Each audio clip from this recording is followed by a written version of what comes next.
Pak Koswara sudah intensif juga berdiskusi dengan Pak Farhan. Ya. Kalau boleh dibocorin Pak, apa aja Pak yang dibicarain? Prioritasnya tentang sampah. Sampah ya. Sampah sudah masuk juga dalam program yang segerakan. Usulan Pak Deddy Mulyadi untuk membangun tol sampai ke Lembang. Nah, apakah itu termasuk yang jadi pembahasan dalam tim transisi Pak? Jadi tol kami lebih pada supporting terhadap BUTR saja. Oh, BUTR aja. Ya, karena ini sudah menjadi programnya pemerintah pusat ya. PSN ya. PSN, BUTR. Nah, karena dampaknya banyak dengan adanya BUTR aja banyak banget dampaknya.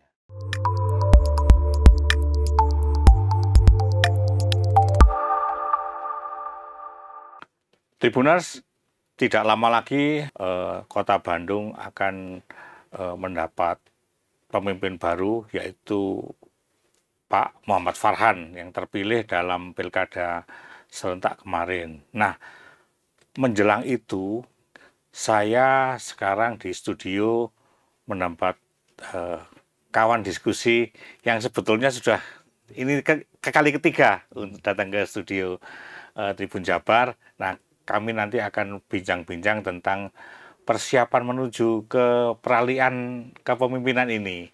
Nah, bersama saya sudah ada Bapak PJ Wali Kota Bandung, Bapak Koswara. Ya. Selamat siang, Pak. Selamat siang, ya, Bapak. Sehat, Pak? Sehat, alhamdulillah. Oke. Pak, ini kan 2 minggu lagi, Pak ya? Ya. Nah, yang pasti yang saya dengar-dengar dari teman-teman wartawan, dari saya baca-baca, Pak Koswara sudah intensif juga berdiskusi dengan Pak Farhan. Ya. Kalau boleh dibocorin Pak, apa aja Pak yang dibicarain Pak? Ya, terima kasih. Jadi saya sebenarnya mempersiapkan itu sejak akhir Desember. Akhir Desember Pak. Akhir Desember membentuk tim transisi, kemudian mempersiapkan kira-kira nanti yang dibuatkan oleh tim transisi ini apa saja. Ya. Nah, kami membuat 3 kategori nanti yang disampaikan ke Pak Wali Kota dan ini sudah berlangsung ya. Pertama tentang sinkronisasi RPJMD. Oke. Ya, sebagai panduan 5 tahun ke depan Pak Wali Kota. Karena yang dibuat oleh Pemkot itu dalam bentuk teknokratis, kajian teknis bersama dengan ada konsultannya, sudah juga melibatkan berbagai stakeholder dalam penyusunannya. Tinggal ditambahkan nanti dari visi misi wali kota, itu nomor 1. Jadi mempersiapkan RPJMD. Terus kedua, dari RPJMD ini pasti ada program-program strategis yang harus mendapatkan penekanan secara khusus, yang nanti akan menjadi bukti nyata 5 tahun ke depan ini membangun apa. Nah, kami merumuskan dari RPJMD bersama dengan teman-teman berdasarkan kondisi isu strategis yang ada. Nah, dari hasil diskusi itu kurang lebih ada 17 program strategis yang nanti dimasukkan di dalam Perda RPJMD Kota Bandung 2025-2030. 2030. Kemudian setelah 2 hal tadi, kami juga melakukan review, ya, semacam review terhadap APBD 2025. Karena nanti dari Kemendagri itu akan dilakukan percepatan perubahan APBD setelah ada pelantikan wali kota baru. Nah, teman-teman di birokrat menyiapkan hal ini, mana saja APBD 2025 yang harus disesuaikan. Pertama dengan kegiatan yang menjadi visi misi atau janji-janji politik dari kepala daerah. Ya, itu harus masuk dalam 2025. Termasuk misalnya 100 hari program kerja, ya 100 hari kerja wali kota. Nah, dari 3 hal tersebut kami diskusi dari beberapa waktu dari Desember. Kemudian kemarin dengan tim transisi kami sudah melakukan pembahasan juga, ya, tim transisinya Pak Wali Kota dan Pak Wakil yang disebut dengan TOS, ya. Kemudian dari hasil itu kami kemudian berbagi informasi, dan sekarang sudah masing-masing dari Pokja yang ada di tim transisi ini sudah intens membahas dengan tim transisinya Pak Wali Kota terpilih. Yang paling berarti dalam tim transisi itu ada gabungan Pak ya? Udah, sekarang ya? udah gabungan. Udah sekarang gabungan, udah gabungan ya. Nah, dari pembahasan selama sejak akhir Desember itu apa namanya? Apa saja program Pak Farhan yang akan kemudian di-highlight dalam banyak pertemuan itu Pak? Ya, kalau untuk program real programnya ya sebenarnya sudah program artinya kualitatifnya gitu ya. Iya.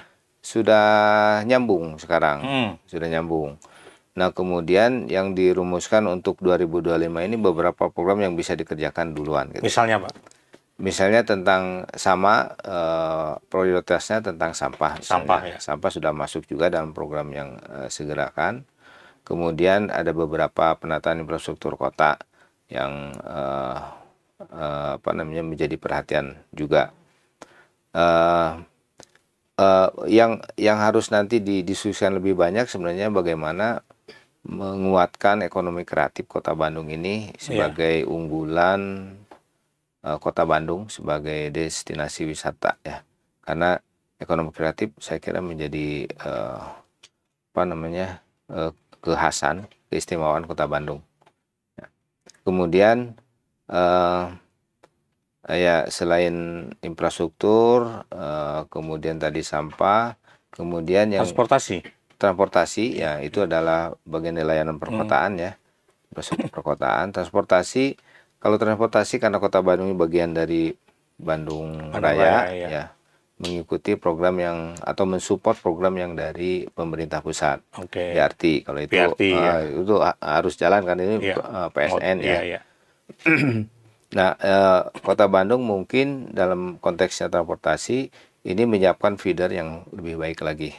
Karena feeder dengan adanya transportasi massal ini harus di rerouting lagi. Ya.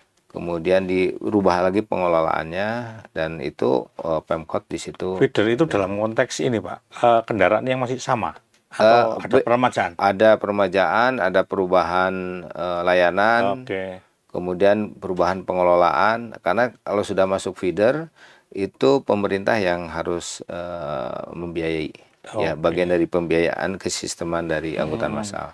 Berarti sopir-sopir nanti digaji pemerintah gitu ya? Kurang lebih gitu, sama dengan di Jakarta ya.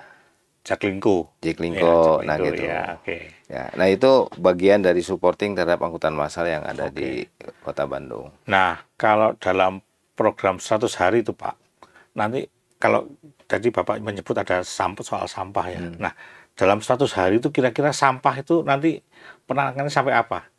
Kan nggak mungkin 100 hari sudah tuntas, betul ya? Mungkin, ya. Nah, dalam 100 hari itu kira-kira nanti targetnya sampai seperti apa Pak? Kalau detailnya sebaiknya nanti Pak Wali Kota ya, yang ini kan. Tapi dari kami ini tim transisi Pemkot menyiapkan daftar menunya lah yang sudah ada di dalam APBD 2025. Kira-kira apa saja yang siap dikerjakan, yang ada irisannya dengan programnya Pak Wali Kota ya. Nah, kita membuat menu itu nanti Pak Wali Kota sendiri yang menetapkan ini harus ini harus ini. Nah, kebetulan kalau untuk sampah yang tadi kasih bocoran aja ini mah. Bocoran. Pak Wali Kota tadi kan kami melakukan rakor ya, rakor Satgas Sampah. Nah, kita punya Satgas Sampah yang dibentuk kemarin di Oktober 2024. Salah satu indikator yang menjadi nilai nilai indikator kinerja kita adalah meningkatnya kawasan bebas sampah, RW yang bebas sampah. Karena kalau RW sudah bebas sampah, bukan berarti sampah jadi nol, tapi sampah yang dibuang dari kawasan itu hanya residu. Jadi berarti ada pengolahan di tingkat lokal ya? Ada pengolahan di masyarakat di lokal situ. Pengolahannya macam-macam, mungkin sudah paham juga ya. Nah, paling besar maksimal hanya 30% yang dibuang dari kawasan tersebut. yang sisanya aja residunya. Nah sekarang kami punya apa namanya KBS, kawasan bebas sampah. Asalnya 369 RW RW. ya. Terakhir saya beres menyelesaikan masa PJ ini itu menjadi 414. Oke. Ya, 414 plus ada lagi beberapa RW yang siap nanti untuk menjadi Bebas. KBS ya. KBS. Nah, target Pak Wali Kota sebelum puasa, sebelum Ramadan, ini KBS-nya nambah. Nah, itu. Nah, itu nanti Pak Wali Kota nanti yang menjelaskannya. Nah, itu salah satu kinerja karena ukuran dari KBS ini sangat berkorelasi dengan pengurangan sampah. Makin banyak KBS, sampahnya makin kurang kan. Gitu. Iya. Jadi itu bisa jadikan indikator keberhasilan. Cuma masalahnya KBS ini lebih fokus ke pemukiman. Ya, non perumahan ini yang perlu digarap. Karena non perumahan itu seperti hotel, restoran, kaki lima, PKL gitu ya. Ini yang di luar jangkauan para RW ini. Oke. Ya, luar jangkauan para RW sehingga nanti harus ada penekanan dari Pemkot bagaimana non perumahan ini bisa ikut di dalam skema KBS ini. Iya. Nah, kemarin kami melakukan penguatan KBS yang berhasil baru dari perumahan, di klaster perumahan. Termasuk perumahan mewah gitu, Mas? Iya, termasuk semua. Alhamdulillah sudah ada penurunan signifikan kalau dari klaster perumahan. Produksi sampahnya menurun kurang lebih 40% dari awal kita bergerak di bulan Oktober ya. Oke, Pak, kembali ke transportasi, Pak. Kan kalau kita lihat Bandung ini semakin hari ya semakin padat aja pendatangnya. Ya. Pendatangnya. Nah kemarin ada Pak Deddy Mulyadi juga mengusulkan mungkin ini nggak ada di wilayah Kota Bandung, tetapi mungkin akan terimbas juga. Jadi usulan Pak Deddy Mulyadi untuk membangun tol sampai ke Lembang. Nah, apakah itu termasuk yang jadi pembahasan dalam tim transisi, Pak? Di tim transisi kami untuk tol ya, karena memang kewenangannya pusat. Jadi tol kami lebih pada supporting terhadap BUTR saja. Oh, BUTR saja. Ya, karena ini sudah menjadi programnya pemerintah pusat ya. PSN ya. PSN, BUTR. Nah, karena dampaknya banyak dengan adanya BUTR aja banyak banget dampaknya. Selain kemacetan bisa datangnya mobil bisa lebih pagi lagi. Oke, ya. Ke pusat kota yang asalnya misal jam 8, jam 9, ini jam 7 sudah nyampe pusat kota gitu. Oke, ya. Selain makin mudahnya, makin jarak tempuhnya ke pusat kota makin cepat dengan adanya tol, maka harus diperhatikan itu dampaknya adalah bagaimana pengaturan di dalam tol, di dalam kotanya sendiri. Parkir, bertambahnya mobil dan sebagainya. Makanya di dalam konsep kami untuk BUTR transportasi di kawasan Bandung kota ini harus dikuatkan untuk dalam kota ini angkutan perkotaan, angkutan massal perkotaan. Ya, jadi orang turun dari tol itu sudah ada kantung parkirnya, Nah, pergerakan di dalam kotanya pakai angkutan massal. Itu yang kita pikirkan. Bagaimana di exit tol yang dalam kota itu harus ada kantong-kantong parkir. Oke, Pak, sebenarnya pernah nggak ada kajian ketika long weekend misalnya? Nah, besok ini long weekend kan ya? Long weekend itu berapa persenkah pendatang, Pak, dari dalam satu kurun waktu, misalnya 3 hari long weekend itu jumlah pendatang itu sampai berapa persen sih, Pak? Sehingga kita perlu mengatur arus lalu lintas dari pendatang. Ya, belum ada perhitungannya, tapi gambarannya kurang lebih di hari-hari biasa pergerakan di kota Bandung ini, Bandung area ya, dan sekitarnya itu sekitar 17 juta pergerakan. Maksudnya satu pergerakan itu maksudnya seperti apa? Bolak-balik. Oh, bolak-balik. Nah, Ya. nah, itu ada 17 juta pergerakan 17 di juta. Bandung Raya ini. Iya. Dan 60%-nya, hampir 60% itu roda 2.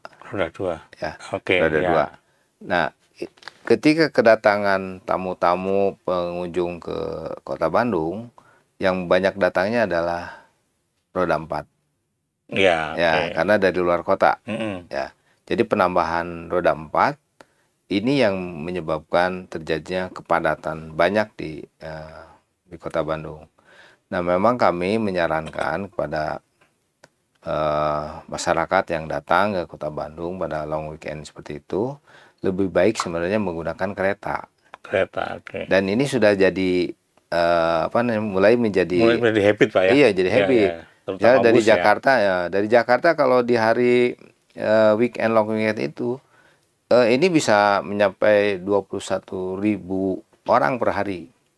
Sementara di hari-hari biasa itu antara 16 sampai 17.000. Oke. Jadi penambahannya cukup banyak ya.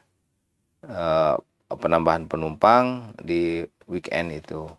Nah, lagi-lagi persoalannya bagaimana mendistribusikan para pengunjung ini dari stasiun misalnya ke tempat-tempatnya.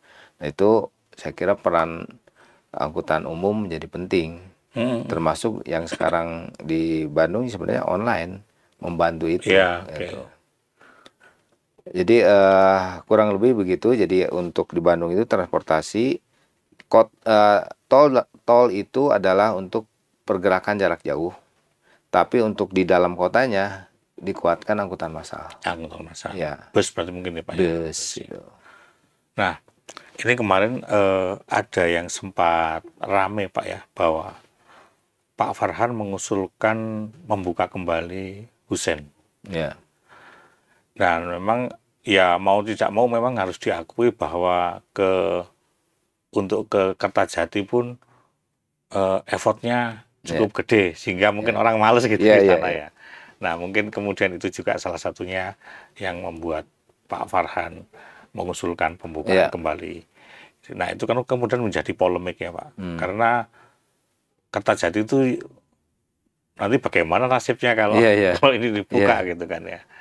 Nah, apakah itu juga menjadi bahasan, Pak? Jadi karena saya kira itu akan menjadi program strategisnya Pak Farhan itu. Pernah dibahas, tapi sebenarnya posisi Pemkot sebagai pengusul saja. Pengusul, oke. Pengusul. Jadi kalau pengusul sih nggak apa-apa. Mengusulkan. Namanya usul gratis, Pak ya. Karena kebijakan di sektor perhubungan udara itu full pemerintah pusat. Iya. Ada beberapa program atau pilihan sebenarnya antara Husein dengan Kertajati itu. Misalnya Kertajati difokuskan untuk umroh sama haji plus kargo. Misalnya dulu kan pernah begitu juga. Kemudian untuk mengaktifkan ini dari pemerintah pusat mindahin Husein ke sana ke Kertajati. Jadi yang ngolahnya sebenarnya mensimulasikannya pemerintah pusat. Pemerintah pusat. Nah, bagaimana posisi dari pemerintah daerah? Provinsi masih ada kewenangannya terhadap angkutan udara yang di daratnya, supporting terhadap angkutan udara.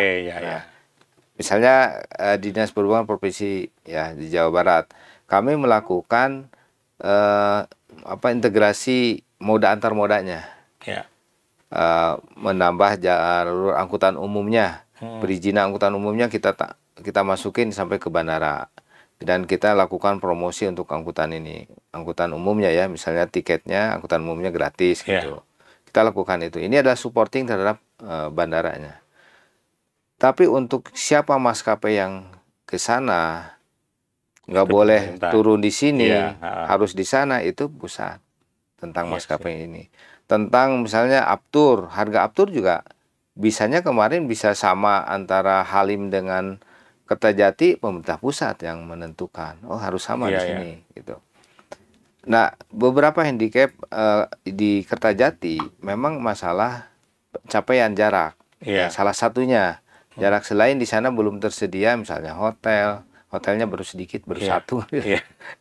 Kemudian di sana tuh destinasinya apa saja sih yang bisa mensupport ini? Iya. Iya. Selain itu ya, Iya. karena ini perlu lama juga. Iya. Mungkin saling menunggu juga di sana tuh. Nah itu. Iya. Uh, Usulan untuk mengaktifkan Husein ini menjadi muncul ketika ini juga nggak aktif gitu si Kertajatinya. Iya. Kalau Kertajatinya hidup rame, Ya pasti saya kira ada dampak ikutannya iya itu dampak ya. ikutannya Iya. gitu. Nggak perlu dipindahkan juga gitu. Iya. Iya. Iya. Ini peran pemerintah pusat dalam membagi porsi antara Kertajati dan Husein ini sangat penting. Husein seperti buat apa, Kertajati buat apa gitu, Iya. supaya dua-duanya hidup. Iya. Jangan satu ditutup gitu Yang ya. satu ditutup, ngidupin yang ini sana mati. Iya. Ngidup yang ini sini mati. Nah, Iya. seperti itu. Supaya ini bagus gitu gimana. Karena beberapa pertimbangan juga Husein kan sebenarnya lapangan terbang militer Iya. gitu. Iya. Betul. Jadi dikembalikan fungsi lagi ke sana.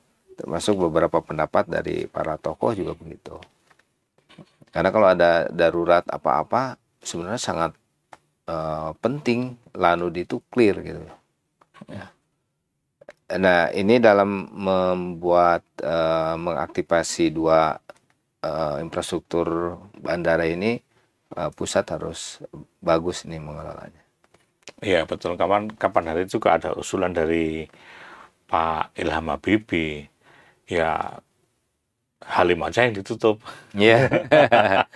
Halim aja yang ditutup biar orang pilihannya jauh-jauh juga nggak lebih bingung gitu kan. Kan Halim juga sama militer juga, ya. Lanut juga kan gitu. Nah, iya Pak. Ini Pak juga banyak sih pertanyaan, tapi mungkin nggak akan cukup waktunya. Mungkin ini Pak, soal pendidikan Pak. Ya, Siap. pendidikan. Ya, kan kalau kita ini sebentar lagi, beberapa bulan lagi juga akan PPDB ya, penerimaan siswa baru. Itu satu isu. Kemudian ada isu lagi yang juga ramai ketika ada akan diadakan lagi ujian nasional. Nah itu juga apakah juga dibahas di dalam tim transisi Pak? Ya, untuk tim transisi untuk pendidikan lebih banyak pada infrastruktur ya. Membangun sekolah berarti ya? Infrastruktur membangun sama memperbaikilah kondisi yang ada. Karena ada beberapa juga sekolah yang riskan ketika banjir, ketika hujan deras gitu ya. Ada wacana juga dari Pak Gubernur terpilih, Pak KDM, untuk menyatukan ya antara sekolah SMA, SMP, SD dalam satu lokasi gitu. Supaya nanti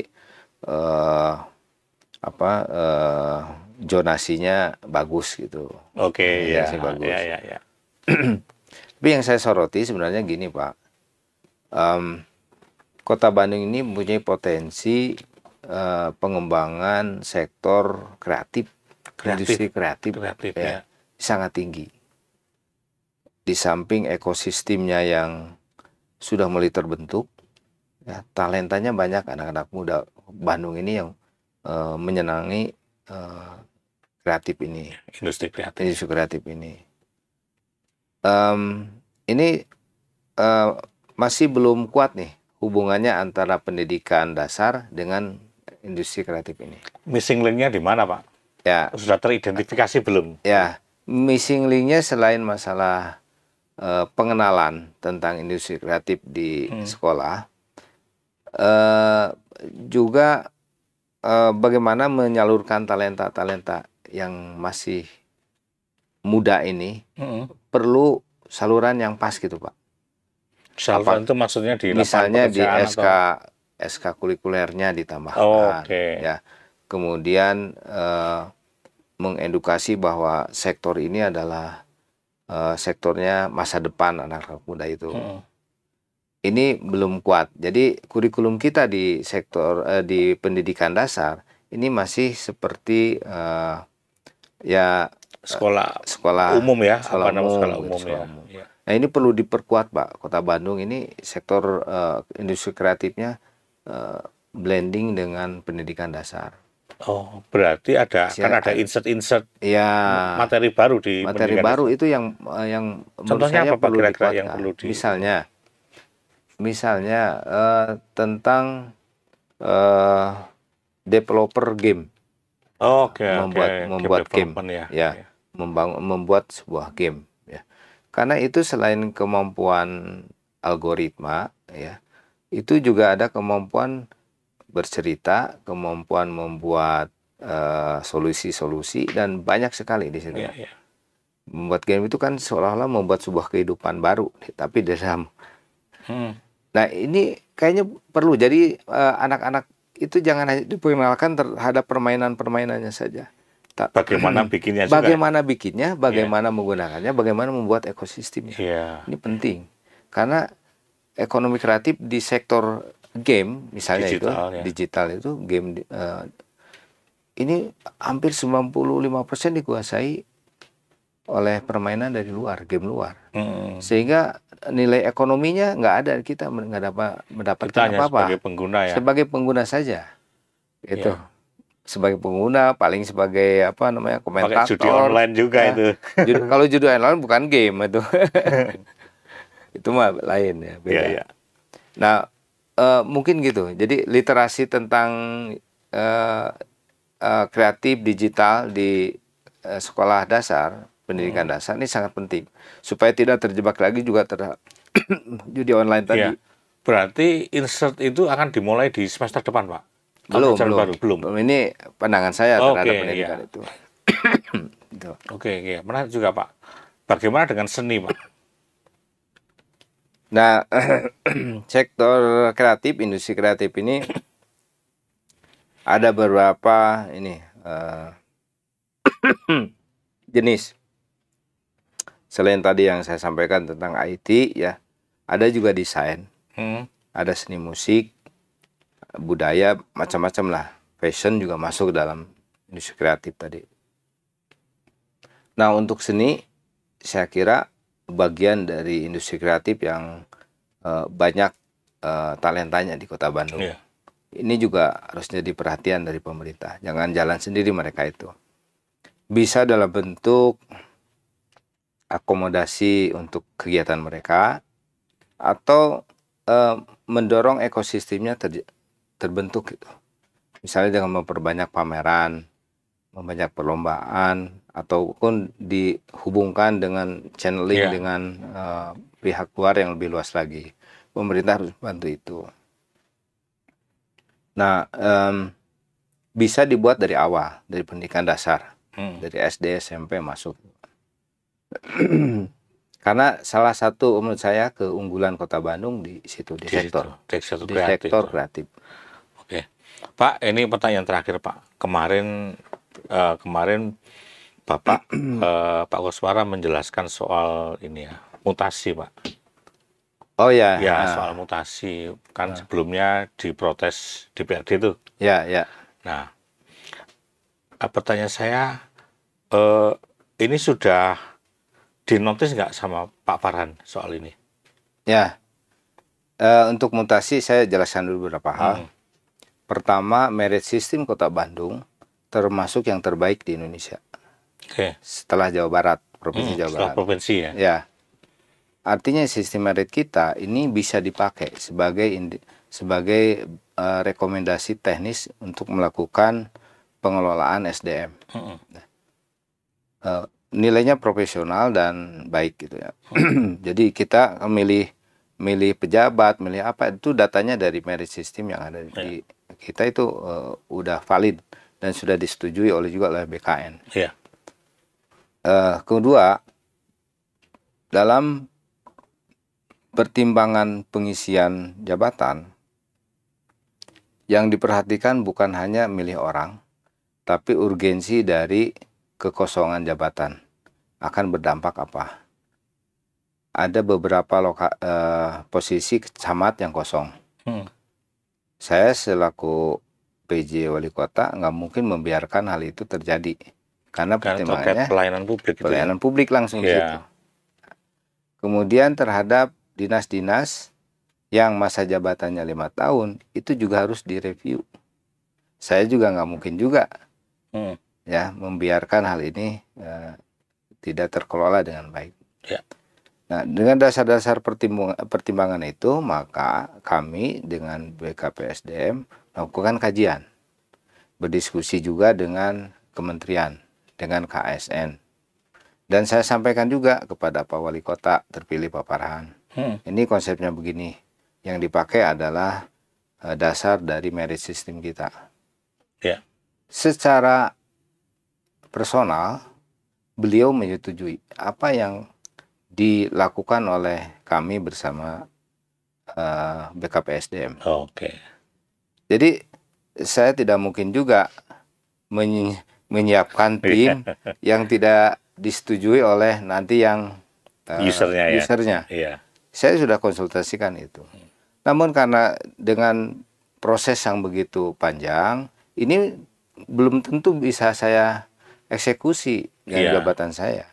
Karena harus ada dari BKN, harus ada dari Kementerian Kemendagri, ada persetujuan dan sebagainya. Nggak mungkin juga sama saya. Tapi saya sudah melakukan proses itu, karena itu adalah kewajiban saya. Betul.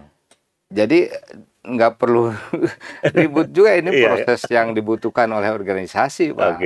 Masa ada jabatan-jabatan yang berpengaruh terhadap pelayanan publik, kita sebagai ada di situ organisasinya yang melakukan pelayanan publik membiarkan, kan salah juga. Tidak dikelola, dianggap membiarkan, Pak. Yang kita perhatikan kan masyarakat. Kebutuhan masyarakat tetap harus jalan. Jalan. Nah itu. Nah nanti mau dipakai atau tidak terserah pemerintahan nanti ya ke depan. Yang penting prosesnya sudah dimulai. Prosesnya saya sudah mulai, sudah membuat kajian, membuat usulan, mangga gitu. Oke. Gitu, Pak. Oke. Pak, ya ini terakhir ya, Pak Lasmara, mungkin bisa disampaikan ini kepada warga Bandung. Ya. Apa yang mungkin perlu diperhatikan dalam nanti ada pemimpin baru, ya program-program tetap akan untuk masyarakat. Saya mengucapkan terima kasih atas semua dukungan seluruh stakeholder terhadap masa jabatan saya selama dari bulan September. Dan yang tugas saya yang paling pokok adalah kemarin menyelenggarakan pilkada. Alhamdulillah sudah diselesaikan dan sudah menghasilkan pimpinan atau kepala daerah yang baru dengan kondusif dan aman. Proses transisi sedang dimulai dan nanti ada seremonial pelantikan di Jakarta. Setelah itu mungkin serah terima saya lakukan dengan Pak Wali Kota. Kepada masyarakat yang terlibat dalam seluruh proses selama masa saya menjadi PJ, saya ucapkan terima kasih dan mudah-mudahan nanti ke depan dengan kepala daerah yang baru ini bisa lebih memberikan kontribusi yang baik lagi terhadap perkembangan Kota Bandung. Kota Bandung itu adalah sebuah perkotaan yang unik, Pak. Selain berada di cekungan Bandung yang memiliki lingkungan yang sangat khas, kondisi lingkungan yang khas, ini dipengaruhi oleh Bandung Utara, dipengaruhi juga oleh daerah-daerah kawasan sekitarnya. Kota Bandung selain jadi tujuan perjalanan juga mempunyai kelemahan daya dukung lingkungan, ya, masalah air, masalah banjir dan sebagainya. Sehingga titik-titik yang harus dikonservasikan di Kota Bandung mana saja itu sudah diketahui sebenarnya. Nah, yang paling penting adalah bagaimana budaya perkotaan ini terus dikembangkan oleh masyarakat. Karena perkotaan adalah sebuah sistem yang didesain, jadi sistem buatan sebenarnya yang didesain, yang harus juga disepakati oleh seluruh masyarakat bagaimana cara menggunakannya dengan baik. Kalau dilanggar kesistemannya nanti akan terjadi kondisi yang tidak baik lah. Kurang lebih itu. Jadi budaya perkotaan harus dikuatkan nanti. Siap. Begitu Tribuners bincang-bincang saya dengan Pak PJ Wali Kota Bandung, Pak Akoswara, yang ini sedang menyiapkan tim transisi, menyiapkan masa transisinya untuk peralihan kekuasaan dan masa pemerintahan nanti tanggal 6 setelah Pak Farhan dilantik tanggal 6. Nah, kita akan menunggu nanti kira-kira seperti apa nih Kota Bandung dengan pemimpin baru. Gitu. Selamat bekerja Pak, semoga sukses setelah meninggalkan Kota Bandung. Siap, terima kasih, amin. Oke, terima kasih.